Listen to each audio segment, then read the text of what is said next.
Don't get in that car. Howdy, and welcome to Amygdala Vids, and let me just tell you how deeply honored I am that you would sacrifice time out of your busy life to come and talk. I promise I will make it all worth it with this video we have for you today. After all, this video idea won our little voting contest, so hopefully we here at the office can deliver. So come join me on this journey and stick with me to the end, because I got a very special surprise for you. Today we're going to be talking about the philosophy of absurdism laid out in the Myth of Sisyphus, an essay by the French-Algerian philosopher Albert Camus. Hopefully this video can act as a general introduction rather as some masterful analysis, because there is a lot in this long essay. A lot of intricacies here and there laid out by Camus' poetic but sometimes complicated language. So obviously, with every text we discuss here, be sure to actually read it for yourself. Come on, don't be lazy, I know you got that hard work ethic hidden in you.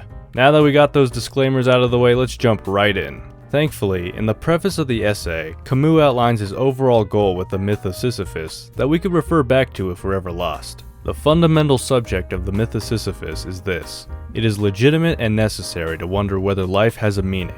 Therefore, it is legitimate to meet the problem of suicide face to face. The answer, underlying and appearing through the paradoxes which cover it, is this: even if one does not believe in God, suicide is not legitimate. So our entry point here is a bit morbid, but it is suicide. The essay even opens with Camus stating, "There is but one truly serious philosophical problem, and that is suicide."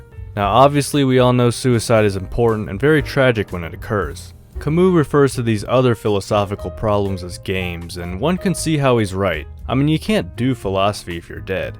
And when we think of philosophical problems, rarely are people willing to die over them.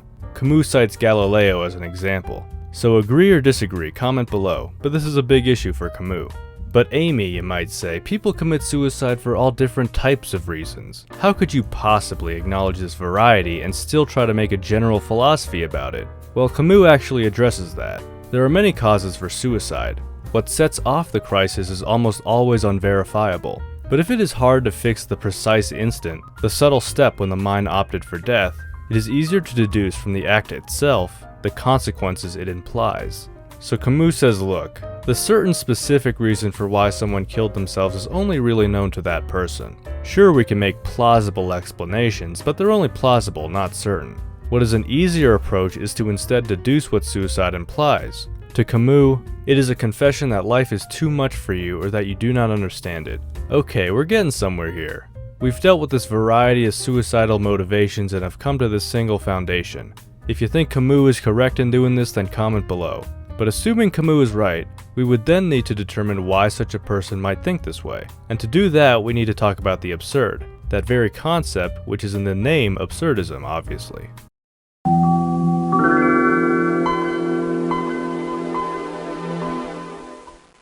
So what do you think about when you hear the word absurd? Maybe you think about some crazy experience in your life where something just didn't make any logical sense. Those moments where you think to yourself, wait, this can't be real. Like the fact that Pitbull did a cover of Africa by Toto for the Aquaman movie. Well, the philosophical concept of the absurd is a bit different. Now this concept of the absurd is popular not just in Camus but other existentialists here and there. In a nutshell, it describes human beings searching for meaning and clarity in a world that does not offer such things. Let's actually get Camus' definition instead of my weak one. This world in itself is not reasonable. That is all that can be said. But what is absurd is the confrontation of this irrational and wild longing for clarity whose call echoes in the human heart. The absurd depends as much on man as on the world. For the moment, it is all that links them together. So this is pretty important to clarify. The absurd does not refer to the person or the world, but rather when the two confront. Think of it like bowling. The bowling ball and the pins themselves do not constitute bowling. But at the same time, the bowler alone does not constitute bowling. It is only when the two are combined that it's bowling. In the same way, the absurd requires a confrontation of both elements, the human subject and the world. Now this may seem a little abstract, but let's examine the feeling of the absurd that might strike someone. Rising, streetcar, 4 hours in the office or the factory, meal, streetcar, 4 hours of work, meal, sleep, and Monday, Tuesday, Wednesday, Thursday, Friday, and Saturday, according to the same rhythm.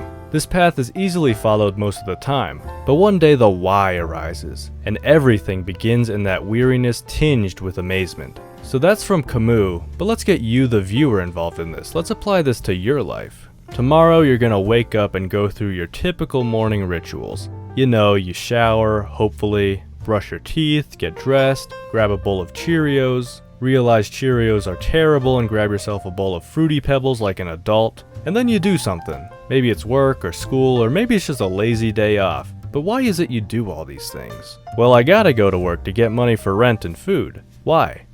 Maybe because if I don't get those things I'll die and I don't want to die? Why? Because I'd rather be alive. Why? Because, I like having fun and being happy? Why? Because it's nice? Why? God, I don't know. So now what? Now you've become conscious of the absurd. And with that consciousness, different options open up. And while we're going to take a look at these options, I should note that there's a lot more to be said about the absurd and the feeling of absurdity, so you really should read the work if you want more than this half-assed explanation. Plus, Camus has some very beautiful language in there. Almost as beautiful as Caitlin Dever, am I right, guys? Hello? Are you fucking kidding me?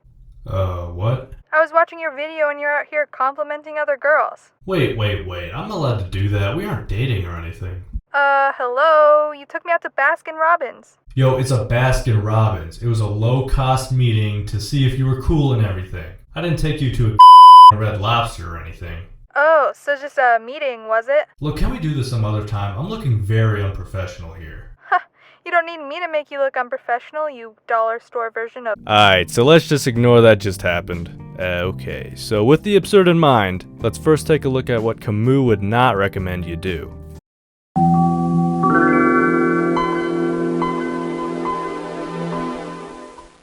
So thankfully for us, Camus lays out a general outline of how we should and should not practically respond to the absurd. I judge the notion of the absurd to be essential and consider that it could stand as the first of my truths. If I judge that a thing is true, I must preserve it. If I attempt to solve a problem, at least I must not by that very solution conjure away one of the terms of the problem. For me, the sole datum is the absurd. The first and, after all, the only condition of my inquiry is to preserve the very thing that crushes me, consequently to respect what I consider essential in it. So Camus is asking us to preserve the absurd because it is true. How do y'all feel about that? The idea that you should preserve something if you judge it to be true. I don't know. Comment below. For the sake of this video, let's just roll with it. Now, looking over that quote really emphasizes the importance of what the absurd is. Remember, the absurd is made up of the human element and the world element. So there's two elements here, and when Camus says we should preserve the absurd, he wants to respect those two elements. So if we come across a response to the absurd that violates either the human element or the world element, we may have a problem. One way of dealing with the absurd that does not get the Camus seal of approval is known as philosophical suicide. Philosophical suicide is when you have a belief system about the world that provides meaning. Now, the obvious example here is religion, and Camus uses some existential philosophers as an example. He takes a look at Karl Jaspers, who writes, "Does not the future reveal, beyond any possible explanation and interpretation, not the absence but the existence of transcendence?" Camus responds with, "Nothing logically prepares this reasoning. I could call it a leap." Now, Camus' problem with philosophical suicide is that it violates one of our elements of the absurd, specifically the meaningless world element. Although religion and certain philosophies vary, in the end they put a meaning into the world which goes against the absurd. For existentials, negation is their god. To be precise, that god is maintained only through the negation of human reason. They always lay claim to the eternal, and it is solely in this that they take the leap. Now on to physical suicide, Camus is going to be against this as well. So it looks like there are many different reasons why Camus is against this method, but if you remember our elements of the absurd and how Camus wants to preserve them, then suicide is going to probably go against the human element. And it doesn't necessarily help us cope with the absurd, but rather it's an escape. Living an experience, a particular fate, is accepting it fully. Now, no one will live this fate, knowing it to be absurd, unless he does everything to keep before him that absurd brought to light by consciousness. Negating one of the terms of the opposition on which he lives amounts to escaping it. Now you may say, hey, escaping doesn't sound so bad, especially when it's about escaping something that's hard for us. But if I may offer an argument by analogy, many things are hard for us in life, but are still either necessary or important. First dates are hard, but they could blossom into meaningful relationships. Asking for a promotion is hard, and so is performing on stage. But we wouldn't say the answer is to escape, now would we? Because even if those experiences are difficult, they're also pretty rewarding. And life's pretty rewarding. I mean, we live in a universe where you can feel the sensational joy of smashing that subscribe button. Alright, so we've dealt with two methods of responding to the absurd that do not get the Camus seal of approval. But what then does Camus suggest we do?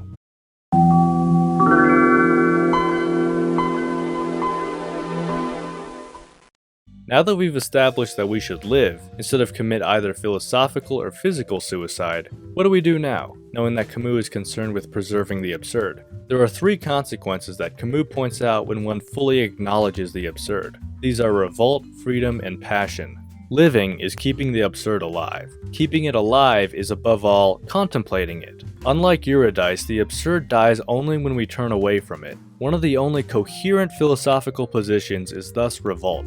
It is a constant confrontation between man and his own obscurity. That revolt is the certainty of a crushing fate, without the resignation that ought to accompany it. So to revolt is to live while conscious of the absurd. This is not so much a complete acceptance of your absurd condition, but rather, you acknowledge the absurd and yet you keep on living despite the temptations that the absurd may throw at you. It is essential to die unreconciled and not of one's own free will. Suicide is a repudiation. The absurd man can only drain everything to the bitter end and deplete himself. The absurd is his extreme tension, which he maintains constantly by solitary effort, for he knows that in that consciousness, and in that day-to-day revolt, he gives proof of his only truth, which is defiance. Now on to freedom. Camus doesn't really care about the whole free will thing or all that, because he is concerned throughout this essay about certainty, and that just ain't it. Reminds me of pragmatists like Richard Rorty talking about how some questions are just pointless to discuss. But Camus is still interested in freedom as it pertains to the acknowledgement of the absurd. The absurd enlightens me on this point. There is no future. Henceforth, this is the reason for my inner freedom. What I get from this is that with philosophical suicide you have meaning, and with meaning you have some sort of future in mind, the most common example being heaven after death. But without this future, you're free to live for the here and now. The divine availability of the condemned man before whom the prison doors open in a certain early dawn, that unbelievable disinterestedness with regard to everything except for the pure flame of life. It is clear that death and the absurd are here the principles of the only reasonable freedom, that which a human here can experience and live. And finally, the last consequence of an acknowledgement of the absurd is passion. Now, by believing in the meaning of life, which is contrary to the absurd, comes with all these values and whatnot. For example, being a Christian, you're going to value obeying the 10 Commandments as opposed to disobeying the 10 Commandments. But by acknowledging the absurd, those values disappear and our view of life looks different. If I convince myself that this life has no other aspect than that of the absurd, if I feel that its whole equilibrium depends on that perpetual opposition between my conscious revolt and the darkness in which it struggles, if I admit that my freedom has no meaning except in relation to its limited fate, then I must say that what counts is not the best living, but the most living. It is not up to me to wonder if this is vulgar or revolting, elegant or deplorable. Once and for all, value judgments are discarded here in favor of factual judgments. Now this is unique. Camus is asking us to, instead of considering the quality of life experiences, we should be entertaining the quantity of life experiences. For on the one hand, the absurd teaches that all experiences are unimportant, and on the other hand, it urges toward the greatest quantity of experiences. So what exactly does the quantity of experiences mean? Does it mean just do more stuff? Do two people who each live 40 years have the same amount of quantity of experiences? Well, not exactly. And the big distinction here is consciousness. For you to actually have experiences that count towards the quantity of life experiences, you actually gotta be conscious of life. To two men living the same number of years, the world always provides the same sum of experiences. It is up to us to be conscious of them. Being aware of one's life, one's revolt, one's freedom, and to the maximum is living, and to the maximum. So there you have it, revolt, freedom, and passion. The three consequences from acknowledging the absurd. What a ride, huh? Anyways, here's the special surprise for you. I decided to type Camus action figure in Google out of curiosity to see what I'd get, and I got this thing. I don't really know what it is, but if you do, then don't let me know in the comments because I don't really care. What I do want you to comment is your thoughts on the ideas expressed in this video, or if I went wrong somewhere, feel free to let me know. Camus' writing, while beautiful, is also not very straightforward at times, you know? I'm only human. Anyway, thank you all for watching and getting to the end here. Feel free to subscribe, like, comment, and I also got this Ko-fi page, who cares? Now y'all go out there and have a beautiful rest of your day.